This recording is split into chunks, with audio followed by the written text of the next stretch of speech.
Hello दोस्तों, आज हम करने वाले हैं एनसीईआरटी के कुछ क्वेश्चंस। तो अपने कॉपी पेन अगर लेके आप बैठ जाएं या फिर आप अपनी हिंट्स मतलब समझ लें क्वेश्चन कैसे करना है, तो फिर शायद आपको ज़्यादा आसानी रहेगी क्वेश्चंस करने में। आज जितने क्वेश्चंस हो जाएंगे तो मैं कोशिश करूंगी लगभग ज़्यादा से ज़्यादा क्वेश्चंस कवर कर सकूं जितने टॉपिक हमने पढ़ लिए हैं। बाकी अगर नहीं हो पाएंगे तो फिर आगे आने वाली वीडियोज़ में आपको दिख जाएगा।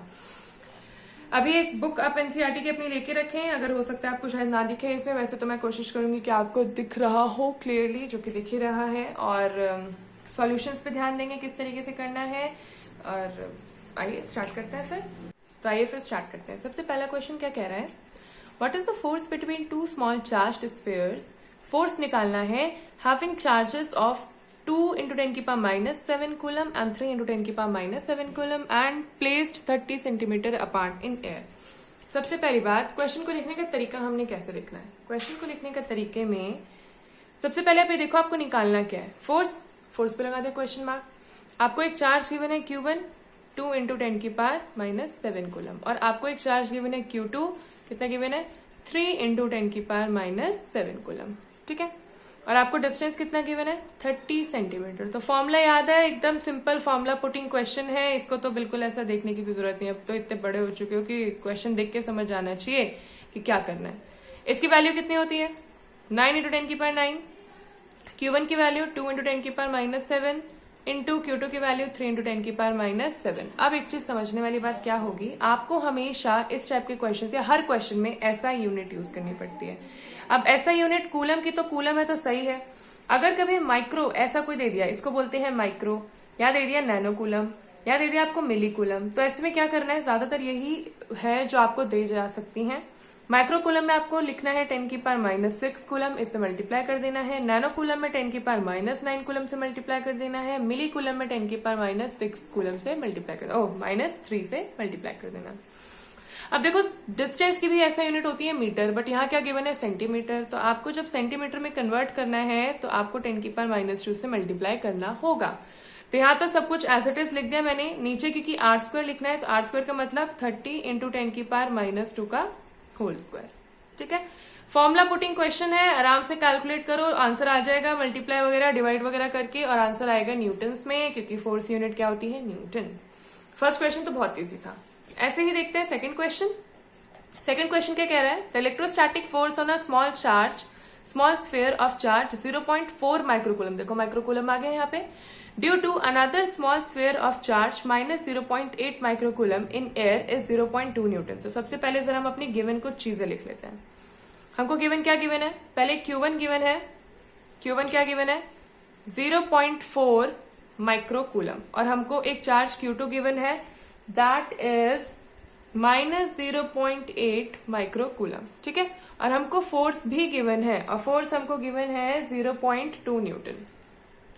फोर्स हमको गिवन है 0.2 न्यूटन। सबसे पहले इसमें गिवन लिख लेंगे। गिवन हमने लिखा Q1 चार्ज हमें गिवन है 0.4 माइक्रोकूलम, Q2 हमको गिवन है -0.8 माइक्रोकूलम, और हमको फोर्स गिवन है 0.2 न्यूटन। अब देखते हैं हमें निकालना क्या है। What is the distance between the two spheres? मतलब हमको डिस्टेंस निकालना है, हम उससे किससे रिप्रेजेंट करते हैं R से। And what is the force on the second sphere due to the first, मतलब force on Q2 due to Q1। लिखने का तरीका देखा क्या, हमको सबसे पहले तो निकालना है डिस्टेंस। तो इसमें तो सिंपल फॉर्मूला लगा देंगे जो भी लास्ट क्वेश्चन में लगाया, 1/4 pi epsilon not Q1 Q2 upon R², क्योंकि आपको R² निकालना है, R² इधर रख दो और इधर आ जाएगा 1/4 pi epsilon not Q1 Q2 upon F। ठीक है, यहां से इस सब की वैल्यू रख दो, 9 into 10 की पावर 9 इंटू Q1 कितना है 0.4 into 10 की पावर -6 इंटू यहाँ पे कितना है 0.8, और ये भी 10 की पावर -6, तो मैं 10 की पावर -6 का स्क्वायर लिख दूं। मतलब आप अपनी कैलकुलेशन अपने हिसाब से थोड़ा इजी कर सकते हैं। फोर्स कितना है 0.2 न्यूटन। यहाँ से जो भी सॉल्व करोगे, कुछ भी क्वांटिटी आएगी उसका अंडर रूट निकालेंगे आप, तो आपको मिलेगा R, वो भी किसमें मिलेगा मीटर में। ठीक है, बहुत ज्यादा इजी है। आपको सिर्फ इसमें क्या करना है, आपको इसमें फॉर्मूला पुट करना है और आपको यहाँ पर कर देना है। अगर हो सके तो आप राउंड ऑफ कर सकते हैं, क्योंकि पॉइंट में, नहीं तो पॉइंट से पॉइंट कैंसिल करके जो आप जिस तरीके से अभी आप कैलकुलेशन करते हो, आप उसको बस शॉर्टकट तरीका लगाने की कोशिश करें। अच्छा, ऐसा हो सकता है कि जब ये R अंडर रूट में आएगा तो आपके पास सपोज मान लीजिए फॉर एग्जाम्पल R में अंडर रूट में कुछ इस तरीके से आ रहा है, लाइक 42.56 ले लिया मैंने। ठीक है, तो ऐसा कोई क्वेश्चन आ गया आपके पास, तो अब आप सोचोगे इसका अंडर रूट कैसे निकालेंगे, हमें तो पता है अंडर रूट वैसे 6 6 36 7 7 49 करके हम निकालते थे।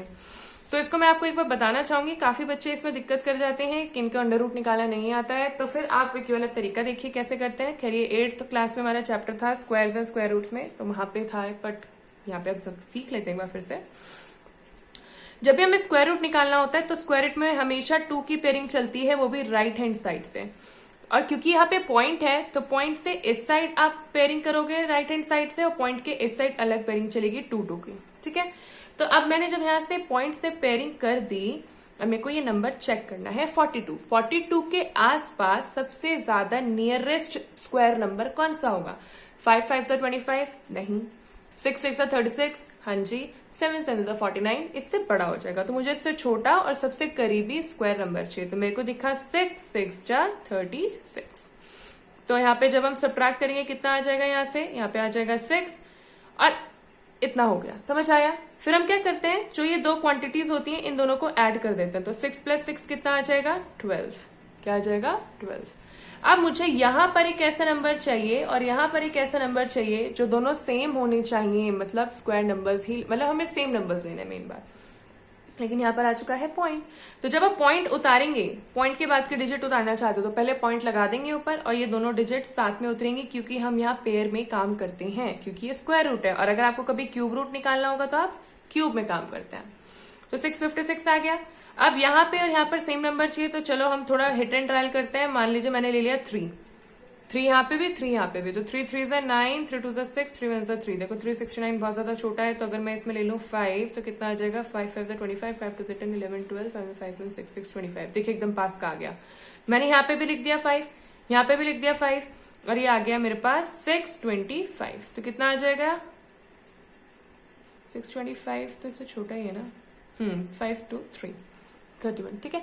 अगर आप पॉइंट के 2 डिजिट्स तक निकालना चाहते हो तो क्या करोगे, फिर पॉइंट लगा ही हुआ है और यहाँ पे लेकिन नंबर छोटा हो चुका है। सबसे पहले मैंने बोलता जो नंबर यहाँ लिखते हैं उसको इस नंबर में ऐड करते हैं, तो 125 + 5 कितना हो जाएगा 130 हो जाएगा, 130 यहाँ पे लिखा। अब हमें यहाँ पर एक ऐसा नंबर चाहिए और यहाँ पर एक ऐसा नंबर चाहिए जो दोनों सेम होने चाहिए, जिनको मल्टीप्लाई करने के बाद दिया है।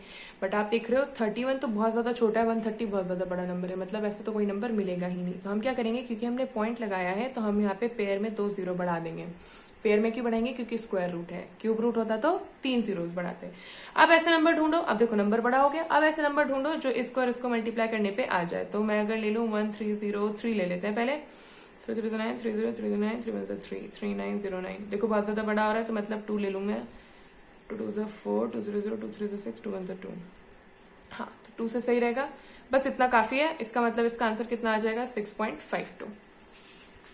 इसका आंसर कितना आ जाएगा 6.52, ठीक है, समझ आया। तो इस तरीके से पॉइंट वाले हम स्क्वायर रूट निकाल लेते, बहुत ज्यादा आसान होता है, इतना ज्यादा घबराने वाली बात नहीं कि ओहो कैसे निकलेगा, बहुत ज्यादा आसान होता है, ठीक है।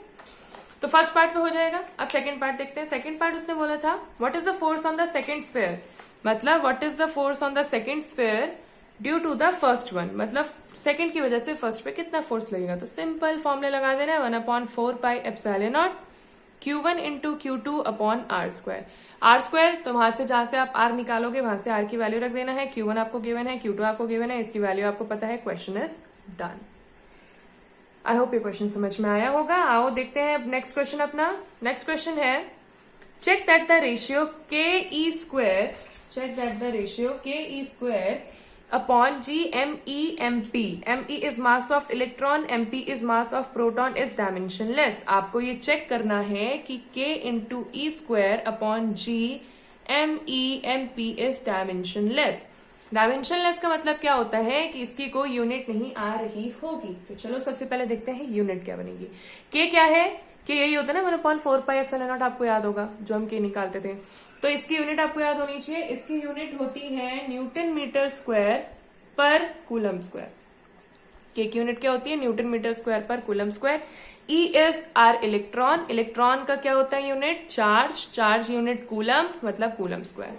G आपको याद होगा, G हमारा यूनिवर्सल ग्रेविटेशनल कांस्टेंट और इसकी यूनिट होती है न्यूटन मीटर स्क्वायर पर kg square, newton metre square पर kg स्क्वायर।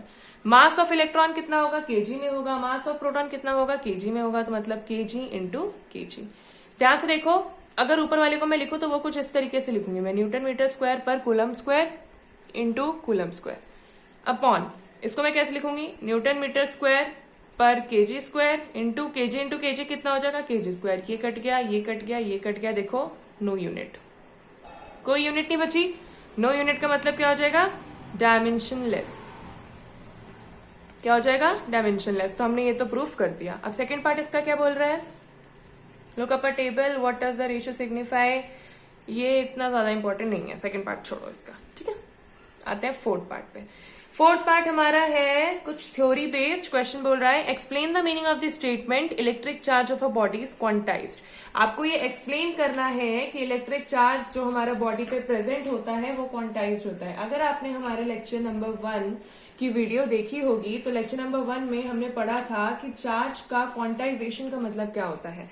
सबसे पहली बात पता होना चाहिए क्वांटाइज्ड का मतलब क्या होता है। क्वांटाइज्ड का मतलब होता है आपने किसी चीज को फिक्स कर दिया, आपने किसी चीज को फिक्स कर दिया।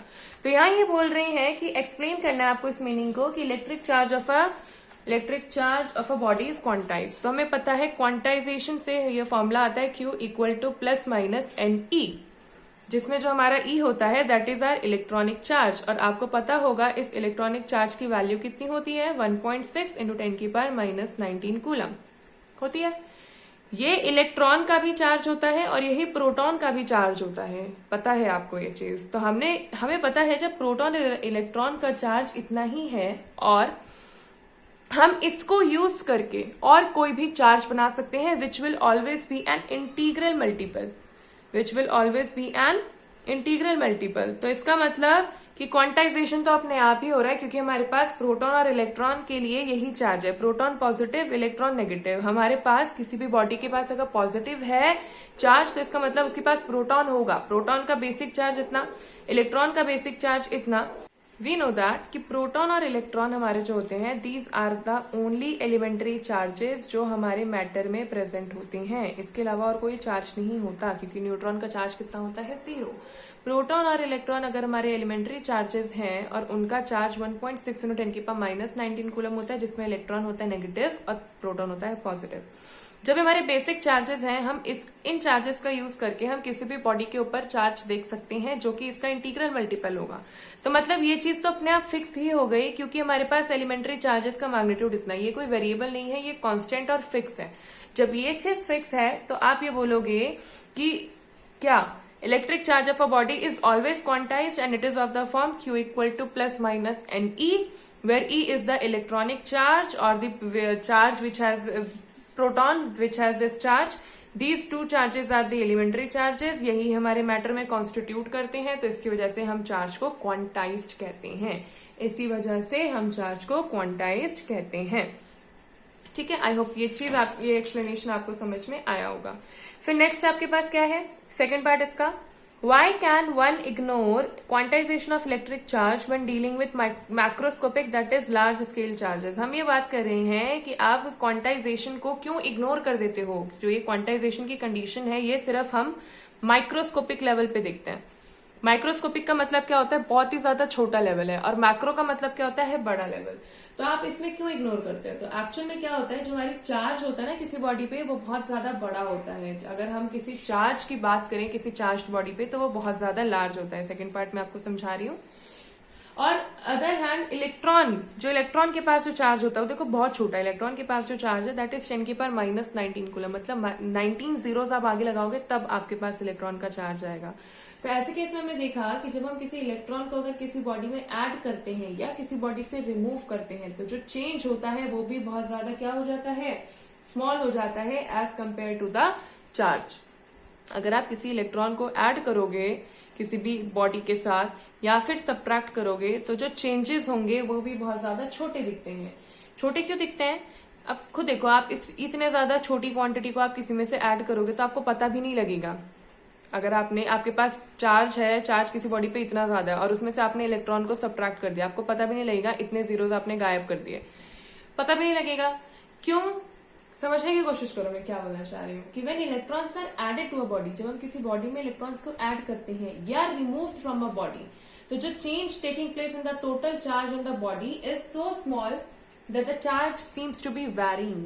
मैंने बोला जो चेंज होगा इनको एड या सब्ट्रैक्ट करने पे वो इतना ज्यादा छोटा होगा कि हम उसको मतलब हम उसे पकड़ भी नहीं पाएंगे कि कितना छोटा है। क्यों? क्योंकि एक्चुअल में मैक्रोस्कोपिक बॉडी पे चार्ज बहुत ज्यादा होता है। और जैसे आप देखोगे अपने टीवी, फ्रिज और इन सब में, तो इसमें चार्ज तो हमारे 1000 किलो वॉट्स में होते हैं, बहुत ज्यादा होता है। तो ऐसे केस में हमारा मैक्रोस्कोपिक लेवल पे जब चार्ज बहुत ज्यादा होता है तो आप उसमें से अगर इलेक्ट्रॉन को प्लस माइनस करोगे, सब्ट्रैक्ट वगैरह कुछ भी करोगे, उसका कोई बहुत ज्यादा डिफरेंस नहीं दिखेगा। तो इसकी वजह से हम बोलते हैं कि जो क्वांटाइजेशन होता है उसको आप मैक्रोस्कोपिक लेवल पे तो बिल्कुल इग्नोर करेंगे। आप सिर्फ माइक्रोस्कोपिक लेवल पे पढ़ेंगे, क्योंकि माइक्रोस्कोपिक लेवल ही वो लेवल होता है जिसपे हम इनको कैलकुलेट कर सकते हैं। ठीक है, ओके। फिर अब हमारा अपना नेक्स्ट क्वेश्चन देखते हैं क्या कह रहा है। When a glass rod is rubbed with a silk cloth, charges appear on both. A similar phenomenon is observed with many other pairs of bodies. Explain how this observation is consistent with the law of the conservation of charge. बहुत ज्यादा easy है ये question भी। इसने क्या बोला कि जब आप एक ग्लास की रॉड को लेते हो और इसको रब करते हो, किससे रब करते हो? सिल्क के क्लॉथ से। जब आप ग्लास की रॉड को रब करते हो सिल्क के क्लॉथ से, तो आप क्या देखते हो कि ग्लास रॉड अपने इलेक्ट्रॉन्स लूज कर देता है और बन जाता है पॉजिटिवली चार्ज, और इसके रिस्पेक्ट में सिल्क क्लॉथ बन जाता है नेगेटिवली चार्ज। अभी बोल रहे हैं कि ये कैसे मुमकिन है अगर law of conservation of charge आप बात करते हो। तो आपको पता है law of conservation of charge क्या होता है, लेक्चर नंबर 1 में हमने पढ़ा था। Law of conservation of charge बोलता है कि charge can neither be created nor be destroyed. आप चार्ज को अपने आप ना तो बना सकते हो और ना ही डिस्ट्रॉय कर सकते हो।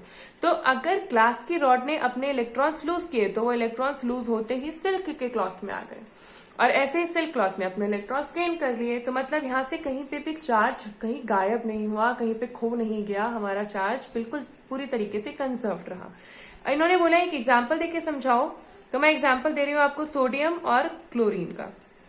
सोडियम का पता है आपको, सोडियम का इलेक्ट्रॉनिक कॉन्फ़िगरेशन होता है 281। 281 में क्या करता है ना, सोडियम अपना इस एक इलेक्ट्रॉन को डोनेट कर देता है। क्यों डोनेट करता है? क्योंकि बन जाता है पॉजिटिव। कैसे बन जाता है? जब ये अपने एक इलेक्ट्रॉन को डोनेट कर देता है। क्यों डोनेट करता है पता है आपको? क्योंकि इसको चाहिए इनर्ट गैस कॉन्फ़िगरेशन। यही इलेक्ट्रॉन हमारा क्लोरीन ले लेता है अगर हम NaCl में बात करते हैं। NaCl क्या होता है? Sodium chloride. क्लोरीन ले लेता है, क्यों? क्योंकि क्लोरीन का इलेक्ट्रॉनिक कॉन्फ़िगरेशन होता है 287।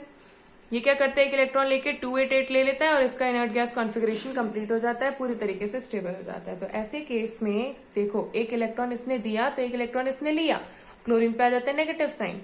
दोनों ही केसेस में हमने एक चीज देखी, चार्ज कहीं गायब नहीं हुआ, चार्ज इज टोटली कंजर्व्ड। यहां से निकला यहां पर आ गया, तो मतलब law of conservation of charge को तो ये पूरी तरीके से फॉलो कर रहा है। यही सेम चीज ग्लास रॉड और सिल्क क्लॉथ में होती है।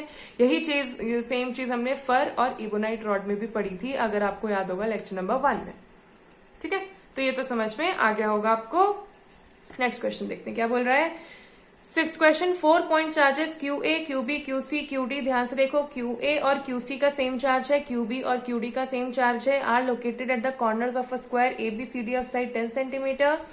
What is the force on a charge of 1 microcoulomb placed at the centre of the square. क्या बोल रहा है? बहुत ज्यादा इजी क्वेश्चन है, ध्यान से समझेंगे।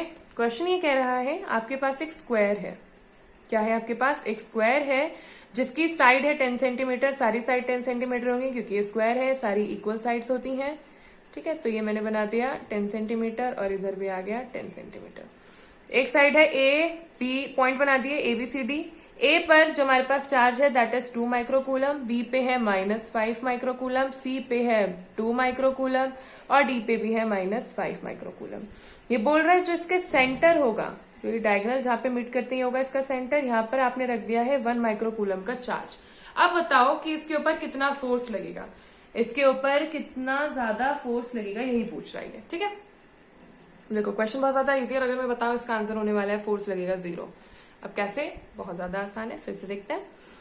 सबसे पहले मैं इसकी डायग्राम की थोड़ी से मॉडिफाई करके बनाना चाहूंगी, डायरेक्शन सिर्फ बताने के लिए। मैं इसमें से कुछ चीजें लिख रही हूँ यहाँ पर सीधा 2 -5 2 और -5, समझ जाओगे इतनी बात। सेम यही चीज लिख रही हूँ। ठीक है, अब देखो ये है A पॉइंट, ये है B, ये है C, ये है D। यहाँ पे रखा है 1 माइक्रोकूलम का चार्ज हमने। ए वाला जो चार्ज है जो 2 माइक्रोकूलम है, एक्चुअल में डायरेक्शन में इस पे ध्यान नहीं दिया जाता है, ये चीज याद रखना। जो ए वाला चार्ज है, अगर मान लेते हैं चलो पॉजिटिव है, ये भी पॉजिटिव दिख रहा है और 1 माइक्रोकूलम तो दिख ही रहा है पॉजिटिव, तो पॉजिटिव इसके ऊपर जो चार्ज लगाएगा तो वो Fa इधर की तरफ एक्ट करेगा, तो मैंने बना दिया इधर Fa। ठीक है। ऐसे ही -5 और ये +1 है, तो -5 क्योंकि नेगेटिव है तो चलो मान लेते हैं कि इसने जो अपना फोर्स लगाया होगा वो इधर लगा दिया, अपनी तरफ लगा दिया, तो ये हो गया FP, नेगेटिव की तरफ हमने फोर्स डायरेक्ट कर दिया। सिमिलरली C पे जो चार्ज रखा है 2 माइक्रोकूलम, वो इस पॉजिटिव पे बाहर की तरफ फोर्स लगाएगा, that will be FC। D जो इस पे चार्ज फोर्स लगाएगा, क्योंकि इधर नेगेटिव है इधर पॉजिटिव है, तो अंदर की तरफ लगाएगा और ये हो जाएगा FD। हमने ध्यान से देखा FA, FB, FC और FD सब आपस में अपोजिट हैं, और अगर मैं बात करूं FA और FC की, दोनों का मैग्नीट्यूड सेम है, 2 माइक्रोकूलम 2 माइक्रोकूलम। तो FA और FC का अगर मैग्नीट्यूड सेम है तो मैं इससे नेट फोर्स निकालना चाहूंगी, तो that will be FA minus FC, और क्योंकि दोनों सेम है तो इसकी वजह से क्या मिल जाएगा मुझे 0। अब मैंने माइनस क्यों किया, क्योंकि अपोजिट डायरेक्शन में थे। वैसे नेट का मतलब होता है प्लस करना, बट जब अपोजिट डायरेक्शन में होते हैं तो हम माइनस करते हैं, सेम डायरेक्शन में होता है तो प्लस करते हैं। सिमिलरली अगर मैं बोलूं FB बराबर आ जाएगा FD के, दिख ही रहा है, तो नेट कैसे आ जाएगा, net force F2, that will be FB minus FD, कितना आ जाएगा 0। तो इसका मतलब इस 1 माइक्रोकूलम के चार्ज के ऊपर कोई भी फोर्स नहीं लगेगा, मतलब no force acts on 1 microcoulomb charge.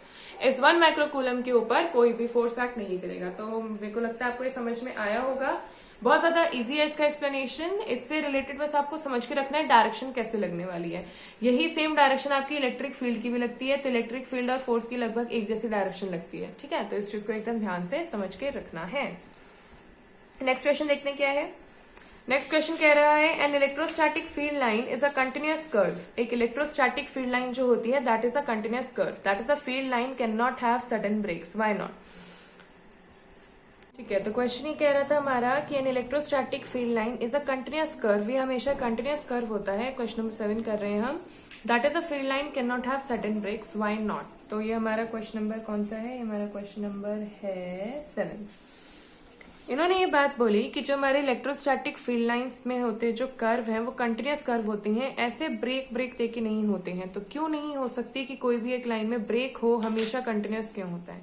तो आपको पता है ये बात कि जो कर्व होता है इलेक्ट्रोस्टैटिक फील्ड लाइंस का, उसके हर पॉइंट पे हम इलेक्ट्रिक फील्ड की डायरेक्शन बता सकते हैं। ये तो होता है, आप इस पर टेंजेंट ड्रॉ करोगे और आप इलेक्ट्रिक फील्ड की डायरेक्शन बता सकते हो। अब अगर यहाँ ब्रेक्स होंगे, यहाँ पे है, यहाँ पे है, यहाँ पे है, फिर इस तरीके से ब्रेक्स की फॉर्म में होगा, तो क्या इस पॉइंट पे आप इलेक्ट्रिक फील्ड की डायरेक्शन बता सकते हो?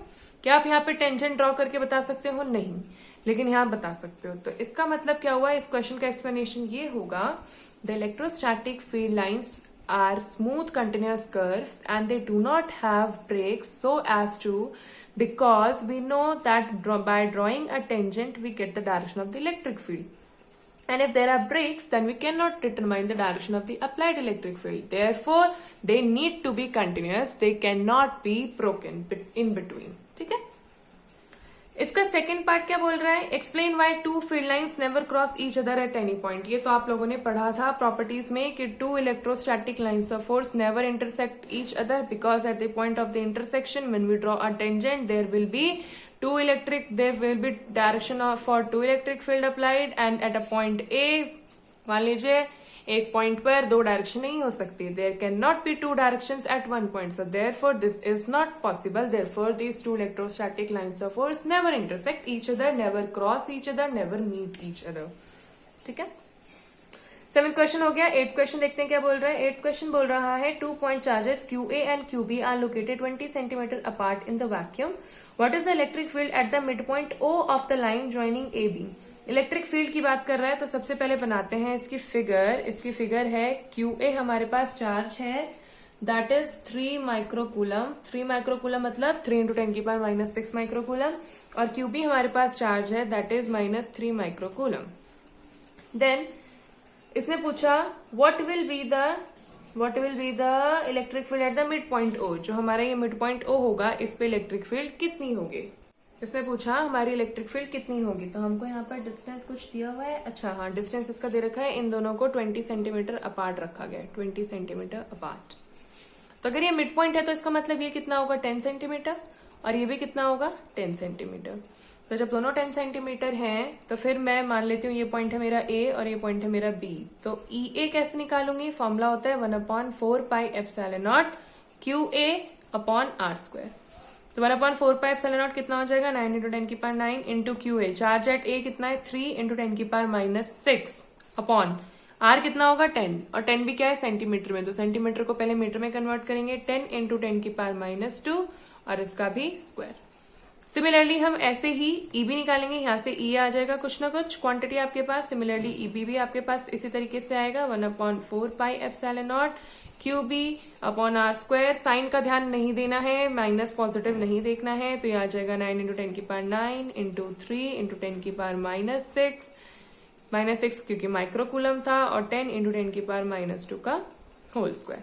यहां से भी कुछ ना कुछ क्वांटिटी आ जाएगी। अब देखते हैं कि प्लस करना है या माइनस करना है। तो देखो डाइपोल है, इधर माइनस है, इधर प्लस है।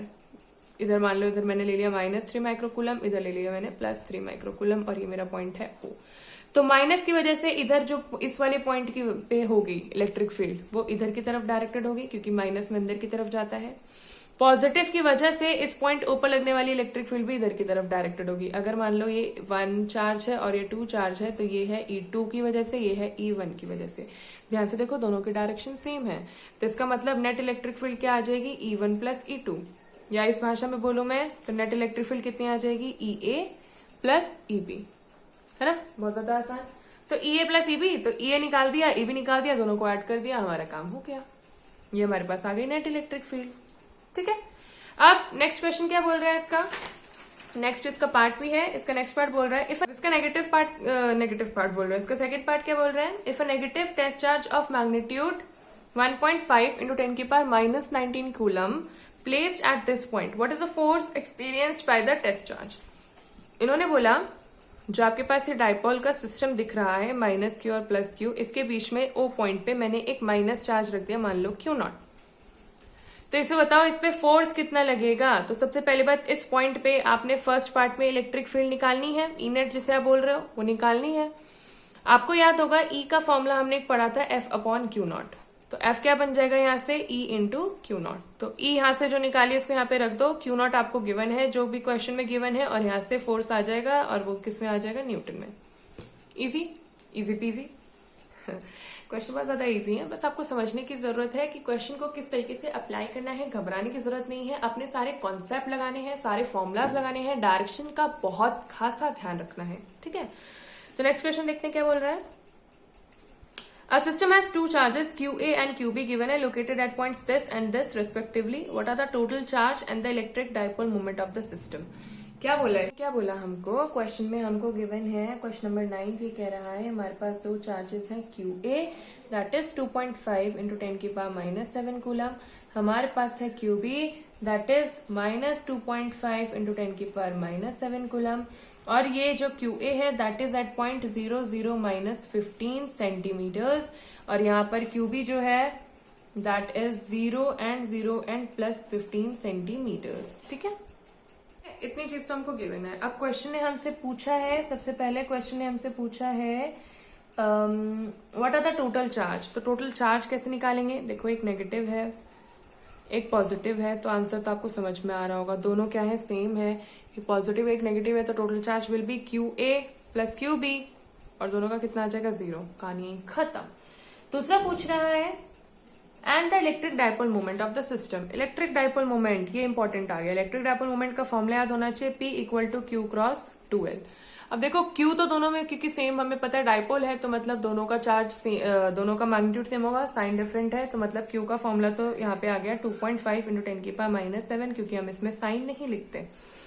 अब 2L कैसे निकालेंगे, तो यहां से निकालेंगे -15 + 15, -15 से +15 मान लो Z एक्सिस है, चलो मैं इधर बना देती हूँ, इधर रहा होगा -15, इधर रहा होगा +15, तो टोटल कितना हो जाएगा, टोटल डिस्टेंस इन मैग्नीट्यूड बात करूं तो कितना हो जाएगा 30 सेंटीमीटर, और 30 सेंटीमीटर को आप मीटर में कन्वर्ट कर दोगे 30 × 10⁻⁻² मीटर।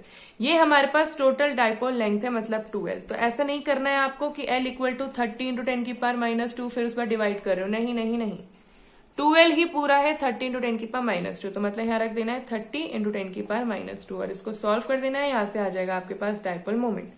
डाइपोल मोमेंट की यूनिट क्या बनेगी, कूलम मीटर, इसका है कूलम, इसका है मीटर। ठीक है, बहुत ज्यादा इजी था, देखो बिल्कुल भी डिफिकल्टी ऐसे क्वेश्चन में होनी ही नहीं चाहिए।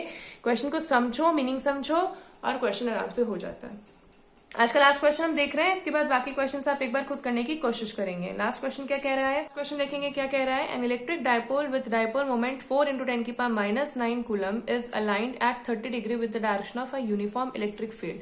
आपको एक तो डायपोल मोमेंट गिवन है, दैट इज 4 × 10⁻⁹ कूलम मीटर, और आपको थीटा गिवन है। थीटा कितना गिवन है, 30 degree. Aligned at an angle for the electric field 5 × 10⁴ Newton per coulomb.